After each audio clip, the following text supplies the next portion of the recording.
Today we are going to discuss about the amplitude modulation. Amplitude modulation, in this case, the amplitude of the carrier wave is changed in accordance with the amplitude of the signal.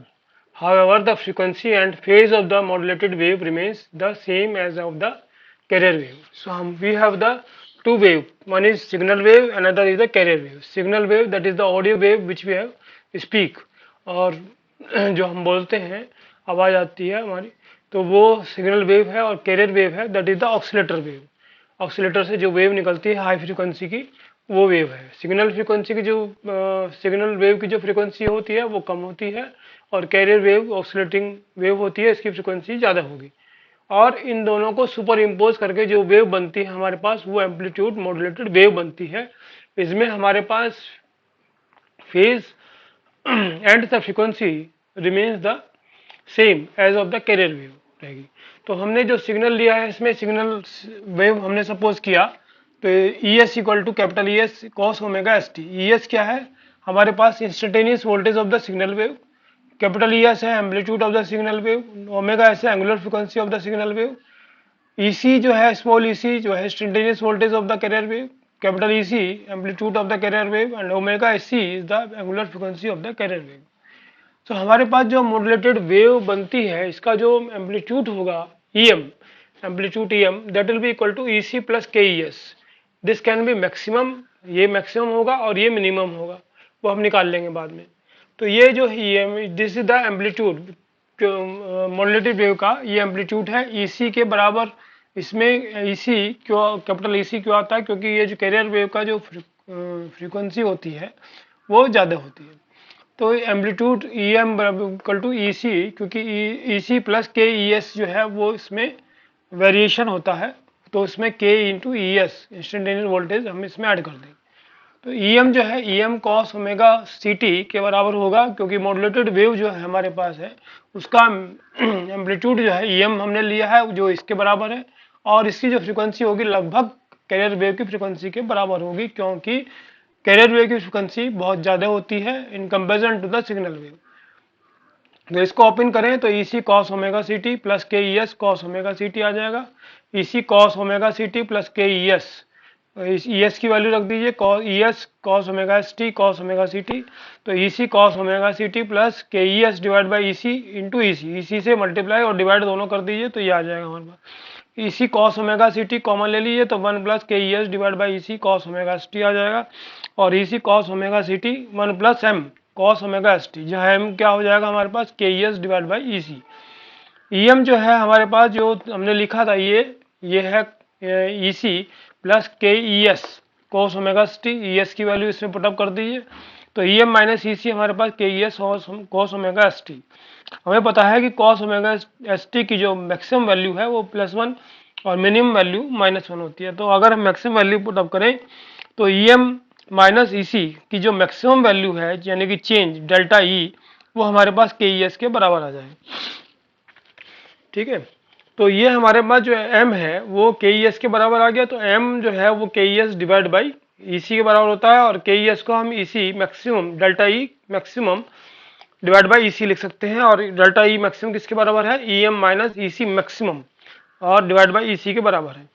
तो M जो है modulation factor और modulation index कहलाता है. Percentage modulation M into, इसको M को 100 से multiply कर दें तो ये हमारे पास परसेंटेज मॉड्यूलेशन आ जाएगा, और that will be equal to delta E maximum divide by EC के बराबर इंटू 100 के बराबर आ जाएगा.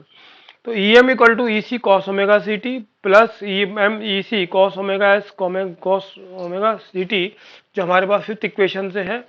इसमें 2 से मल्टीप्लाई और 2 से डिवाइड कर दीजिए, तो ये हमारे पास आ जाएगा. और ये इसमें फॉर्मूला लगा दीजिए 2 cos से cos b का, तो ये cos omega ST plus cos omega S plus omega CT into bracket में आ जाएगा, plus cos omega S in minus omega C into T bracket में आ जाएगा. तो ये हमारे पास आ जाएगा. इसको मल्टीप्लाई कर दिया MEC बाई 2 से, तो ये हमारे पास इक्वेशन 9 आ जाएगी. इट मीन्स हमारे पास तीन फ्रीक्वेंसी है. एक तो कैरियर वेव फ्रीक्वेंसी है, दूसरी है angular frequency omega S plus omega C, और तीसरी है ओमेगा S माइनस ओमेगा C, जिनके amplitudes MEC by 2 and EC होंगे. तो F C plus F S जो है वो omega C plus omega divide by 2 pi, F C minus F S जो है वो फ्रीक्वेंसी जो है हम कह सकते हैं omega C minus omega divide by 2 pi के बराबर होगा। तो इनके जो एम्पलीट्यूड्स हैं, एफ सी के कॉरस्पॉन्डिंग एम्पलीट्यूड ई सी और F C minus F S और F C minus F C plus F S के कॉरस्पॉन्डिंग जो एम्पलीट्यूड है वो एम ई सी बाई 2 के बराबर होगा। नाउ द बैंडविड्थ हम निकाल सकते हैं, जो ये इसकी चौड़ाई है बैंडविड्थ की, वो this maximum frequency minus minimum frequency से सब्ट्रैक्ट कर दिए तो ये हमारे पास बैंडविड्थ इक्वल टू 2fs आ जाएगी। नाउ अगर हम ऐड करें कैरियर वेव को सिग्नल वेव के साथ तो हमें क्या किस तरह की वेव हमें मॉड्यूलेटेड वेव में मिलेगी, दैट वी हैव टू सी। तो ये देखिए आप केस 1 में ये कैरियर वेव है जिसका एम्पलीट्यूड ए है और हमारे पास सिग्नल वेव कोई नहीं है। तो ये जो है एम्पलीट्यूड वेव जो as it is superimpose करके एज इट इज मिल जाएगी। इसमें एम्पलीट्यूड चेंज ऑफ कैरियर कितना होगा, इसका एम्पलीट्यूड ए है और कैरियर का वेव का एम्पलीट्यूड भी है, तो ई एम माइनस ई सी, ई एम का एम्पलीट्यूड कितना है ए और ई सी का मैग्नीट्यूड है ए, तो ए माइनस ए कितना हो जाएगा 0, that is maximum. Now amplitude of normal carrier that is A equal to E C, carrier wave का जो एम्पलीट्यूड है वो ए के बराबर है, तो ये delta E divide by A equal to क्या आ जाएगा मॉड्यूलेशन फैक्टर और दैट विल बी 0 और ये परसेंटेज में 0% आ जाएगा। केस 2 में हम लेते हैं कैरियर वेव जिसका एम्पलीट्यूड ए है, सिग्नल लेते हैं सिग्नल वेव जिसका एम्पलीट्यूड कितना है 0.5 ए है, तो हमें मॉड्यूलेटेड वेव इस तरह की मिलेगी जैसा इसमें शो किया गया है। इसमें जो मैक्सिमम एम्पलीट्यूड है वो कितना आएगा ए प्लस 0.5 ए, तो 1.5 ए हो जाएगा और मिनिमम एम्पलीट्यूड आ जाएगा ए माइनस 0.5 ए, तो ये मिनिमम एम्पलीट्यूड 0.5 ए हो जाएगा जैसे हमने इसमें बताया गया है। ये ई एम मैक्सिमम ये ई एम मिनिमम हमारे पास ये आ जाएगा। तो ये हमारे पास amplitude of change of carrier that will be equal to 1.5 A minus A, क्योंकि डेल्टा ई जो है वो M minus E C maximum के बराबर है, तो 1.5 A minus A equal to 0.5 A हो जाएगा और ई सी जो है हमारे पास ए के बराबर है तो ये बराबर हो जाएगा।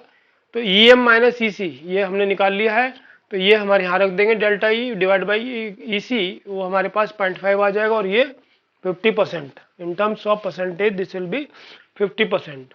नाउ केस 3 जो है हमारे पास कैरियर वेव प्लस क्या है सिग्नल वेव, दोनों का एम्पलीट्यूड कितना है ए, दोनों का एम्पलीट्यूड ए सिमिलर है, तो हमें मॉड्यूलेटेड वेव इस तरह की मिलेगी। क्यों मिलेगी, क्योंकि ई एम मैक्सिमम जो है A plus A that will be कितना हो जाएगा 2a और ई एम मिनिमम कितना हो जाएगा ए माइनस ए 0, तो ये हमारे पास आ जाएगा। और डेल्टा ई जो है वो A M minus E C maximum हो जाएगा, वो कितना आएगा ई एम का एम्पलीट्यूड मैक्सिमम कितना है 2a minus A equal to A और इसी ए के बराबर है एम्पलीट्यूड, तो ये modulation factor delta E divide by A यानी कि A divide by A equal to 1, तो 100% इसमें हमारे पास मॉड्यूलेशन फैक्टर हमारे पास आ जाएगा।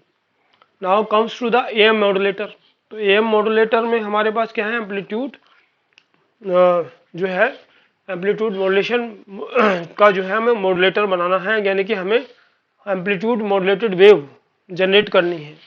तो हम क्या करते हैं कि हमने एक सिंगल स्टेज एम्पलीफायर ले लिया जिसमें पोटेंशियल डिवाइडर बायसिंग हो, तो ये R1 R2 potential divider biasing का काम करते हैं। R2 को जब हम VCC देंगे तो ये इनपुट को फॉरवर्ड बायस कर देगा। तो ये हमारे पास बेस है, ये कलेक्टर है, ये इमीटर है और ये हमारे पास NPN ट्रांजिस्टर है, दिस इज NPN ट्रांजिस्टर।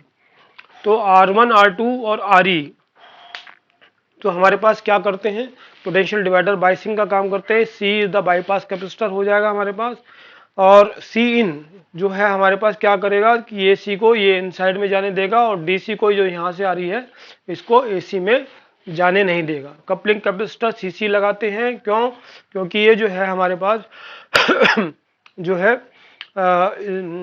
ये DC इसमें आउटपुट में नहीं जाएगी और ये जो हमारे पास AC है वो इसको पास ऑन कर देगा टू द आउटपुट, ये वर्क करता है। C जो है बाईपासिंग, जो हमारे पास फीडबैक हो गया सिग्नल आता है, AC सिग्नल आता है उसको बाईपास कर देता है ये, तो इस तरह से है ये। और ये हमारे पास जब कैरियर वेव हमारे पास इस पर बेस पर जाएगी तो ये एम्पलीफाइड हो जाएगी, जिसमें कुछ पोर्शन जो हमने यहाँ पे नेगेटिव फीडबैक पे लगाया है RE पर उसका वेरिएशन हमारे पास एम्पलीफाइड भी इसके साथ एम्पलीफाइड हो जाएगा और वो कहाँ मिल जाएगा हमें लोड रेजिस्टेंस RL पर मिल जाएगा। तो इस तरह से हमारे पास एम्पलीट्यूड मॉड्यूलेटेड वेव जनरेट हो जाएगी across the load resistance RL। Now we have to demodulate also of the carrier wave. So first of all, the amplitude modulated wave given to the primary coil L1, that at the secondary you will get in the inverted phase the AM wave. At the is across this we apply the variable capacitor C1. C1 is applied due to this because जो भी frequency हमारे पास, जो antenna से हमारे पास बहुत सारी frequency आ रही है एम्पलीट्यूड मॉड्यूलेटेड वेव की, उसमें से हमें सेलेक्ट करनी है कि कौन सी हमें वेव जो है एम्पलीट्यूड मॉड्यूलेटेड वेव लेनी है।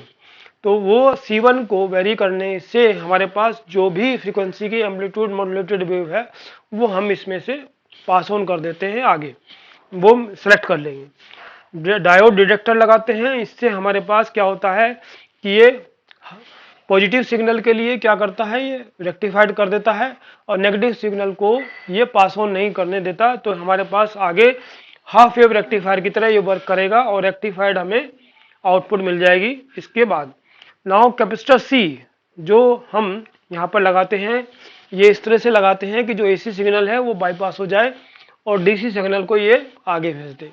तो इस वैल्यू का हम कैपेसिटेंस इसमें लगाते हैं ताकि जो AC फ्रीक्वेंसी जो हमारे पास है इसमें कैरियर वेव उसको बाईपास कर दे और ऑडियो सिग्नल को हमें आगे स्पीकर पर भेज दे। तो हमारे पास स्पीकर पर ऑडियो सिग्नल हमें आउटपुट पर मिल जाएगा।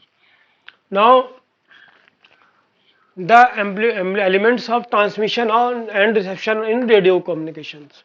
तो हमें क्या करना है कि जो हम बोलते हैं, जो स्पीच देते हैं, उसको हमें ट्रांसमिट करना है एट ए सर्टेन डिस्टेंस, बहुत मतलब जो है दूरी पर डिस्टेंस करना है। तो उसको डिस्टेंस के वायर के थ्रू तो हम करेंगे नहीं, तो उसको क्या करना पड़ता है, हमें इन एयर के थ्रू हमें ट्रांसमिट करना होता है। तो उसमें हम क्या क्या ऑपरेटर्स यूज करेंगे दैट वी हैव टू सी। तो इसमें हमारे पास साउंड है, जो ऑडियो सिग्नल है वो यहाँ पर स्पीकर माइक्रोफोन में आता है और माइक्रोफोन से जो हमारी आवाज़ है, ऑडियो सिग्नल है, उसको इलेक्ट्रिकल सिग्नल में कन्वर्ट कर देता है माइक्रोफोन। ये फिर ऑडियो एम्पलीफायर लगा देते हैं ताकि ये सिग्नल थोड़ा सा एम्पलीफाइड हो जाए। दूसरी जगह ऑक्सीलेटर से हम कैरियर वेव जनरेट करते हैं ऑफ हाई फ्रीक्वेंसी, उसके आगे हम मॉड्यूलेटर लगा देते हैं, यानी कि ऑडियो सिग्नल और कैरियर वेव को हम क्या क्या देते हैं, दोनों को मॉड्यूलेट कर देते हैं।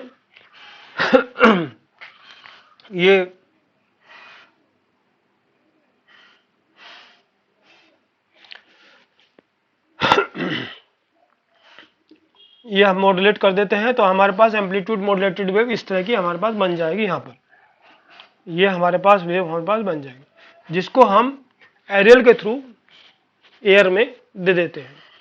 Now the next step is that after a certain distance the aerial, हमारे पास अनदर एरियल जो है वो पहला तो ट्रांसमिशन एरियल था, दूसरा है रिसीविंग एरियल। तो रिसीविंग एरियल में अकॉर्डिंग टू आवर रिक्वायरमेंट, जो हमारे पास रिक्वायरमेंट जो फ्रीक्वेंसी है उस फ्रीक्वेंसी को हम चूज करना है ना।